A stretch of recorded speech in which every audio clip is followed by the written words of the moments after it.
आज के इस वीडियो में हम सीखने वाले हैं, देखिए घातांक और घात। ये देखिए काफ़ी इंपॉर्टेंट चैप्टर है। अगर आपने ये सीख लिया तो आप काफ़ी सारी चीज़ें मैथ में आसान तरीके से सीख जाएंगे। तो चलिए सबसे पहले जानते हैं घातांक क्या होता है, फिर जानेंगे घात क्या होता है। कि जैसे कि आप इसमें देख पा रहे हैं, यहाँ पे लिखा है 10 की पावर 24। क्या लिखा है? 10 की घात 24। जो नीचे लिखा हुआ है इसमें ये 10, इसको आप क्या बोलेंगे?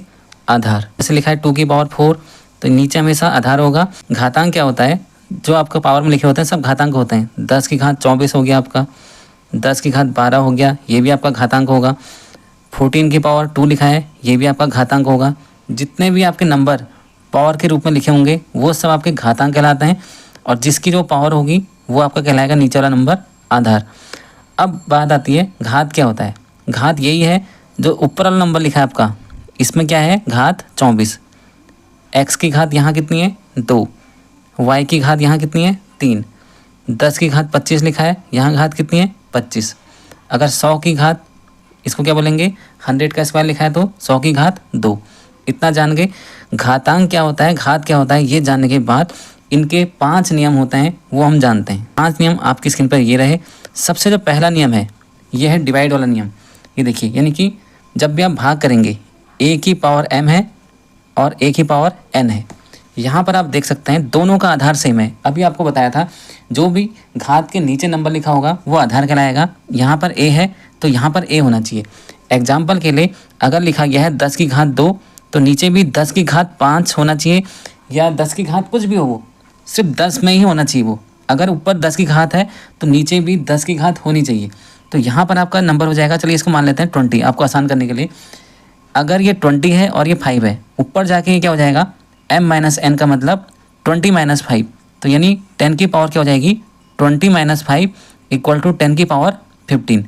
इतना समझ के ये रूल क्या कहता है, दोनों के आधार सेम होंगे तो उनकी घातों को आप घटा देंगे सीधे सीधे। एक क्वेश्चन आपको देते हैं करने के लिए। ये देखिए, अगर आपके सामने ऐसा कुछ आ जाए, 5 की पावर 3 लिखा गया है और नीचे लिखा गया है 5 की पावर 2। यहाँ पर आप देख सकते हैं दोनों का आधार सेम है, तो दोनों की घात को घटा देंगे आप।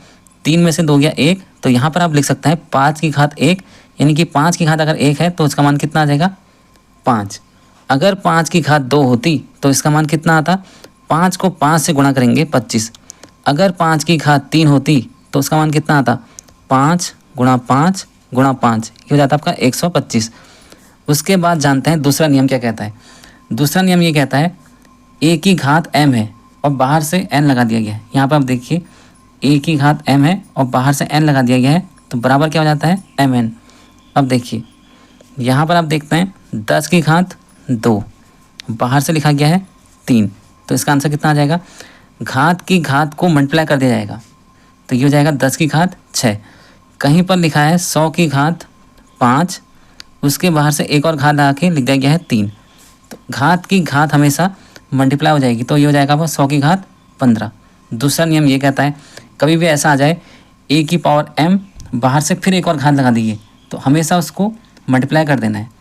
उसके बाद जो तीसरा नियम क्या कहता है, दोनों के आधार क्या है इसमें देखिए, अगर अलग अलग हो जाएं, दोनों के आधार अगर अलग अलग हो जाए, यहाँ पर अगर लिखा गया है x स्क्वायर और यहाँ पे लिखा गया है, यहाँ पर आधार दूसरा है, यहाँ पे y है, आधार जो है अलग अलग है लेकिन इनकी घात जो है सेम है। देखिए a की पावर m है, b की पावर m है, तो इन दोनों क्या कर देंगे? एक साथ लिख देंगे x y, ठीक है। x × y को आप x y लिख देंगे एक साथ, क्योंकि हमें पता ही नहीं है, ये सेम वेरिएबल है ही नहीं, वैसे भी अलग अलग हैं तो उनको एक साथ लिख दिया जाएगा x y, और इन दोनों की पावर लिख दी जाएगी 2।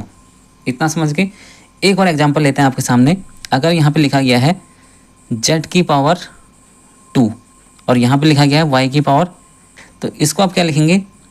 zy, ठीक है, या फिर आप yz भी लिख सकते हैं। दोनों की पावर के लिख देंगे 2। इतना समझ गए। अब मैं बढ़ता हूँ आगे। a की पावर m और b की पावर m, ये क्या हो जाएगा? दोनों की पावर क्या है? m है। यहाँ पर देखिए a की पावर भी m है और b की पावर भी m है, लेकिन जो उससे पहले वाला जो था ऊपर, देखिए इन दोनों में कुछ फ़र्क दिख रहा है आपको? बिल्कुल फ़र्क दिख रहा है। यहाँ पर दोनों के आधार सेम थे, यहाँ पर दोनों के आधार अलग अलग हैं, जबकि घातें सेम हैं। तो ये क्या हो जाएगा आपका? a/b तो वैसे ही रहेगा, और दोनों की जो घात है उसको हम एक साथ लिख देंगे। यहाँ पर ये क्वेश्चन जो हैं ये बुक में ये ब्रैकेट नहीं लगाया इसने, ब्रैकेट लगेगा यहाँ पर, ठीक है। तो ए बी की पावर क्या हो जाएगी, ए अपॉन बी की पावर क्या हो जाएगी, एम हो जाएगी। इसका क्वेश्चन कुछ इस तरह से आपको दिखाई देगा, जैसे यहाँ पर लिखा है 3 की पावर 2 और यहाँ पे लिख दिया गया है 5 की पावर 2।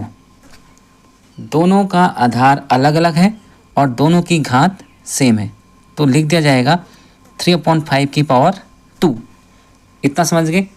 कुछ इस तरह से ये क्वेश्चन आपको दिखाई देगा। और अगला वाला क्वेश्चन क्या कहता है, किसी की भी घात 0 हो उसका मान हमेशा 1 होता है। आज ही अपने दिमाग में बैठा लें, किसी की भी घात 0 हो उसका मान हमेशा 1 होगा। चाहे x की घात 0 हो, चाहे 100 की घात 0 हो, चाहे 50 की घात 0 हो, चाहे आपका 1000 ही क्यों ना हो, उसकी घात भी अगर 0 है तो उसका भी मान 1 आएगा।